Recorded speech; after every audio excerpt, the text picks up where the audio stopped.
এখেতে অসৎ ভালি কৰি গৈছে। এটা বজাত কি বাল গান গাই আছো বুলি কৈছে। একচুৱেলি উদ্যোক্তা কোন হয়? এখেত কোন হয়? এখেত কোন হয়নো? আচ্ছা কি গান গাব লাগে তাৰমানে? মোক মাতিছিলে কিয় তেনেহ'লে? মই নিজৰ গান গাইছো। কোন হয় তেখেত? A few moments later.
যোৱা এটা অনাকাংক্ষিত ঘটনা, যিটোৰ কাৰণে আমি খুব উদযাপন সমিতিৰ তৰফৰ পৰা খুব লজ্জিত হৈছোঁ।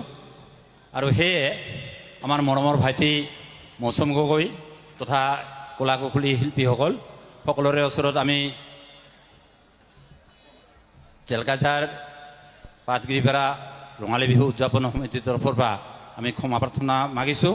আৰু ৰাইজলৈও এই অনাকাংক্ষিত ঘটনা হৈ যোৱাৰ বাবে আপোনালোকৰ ওচৰত আমি দুখ প্ৰকাশ কৰিছোঁ। তাৰ কাৰণে আপোনালোকে যেন আমাক ক্ষমা কৰে।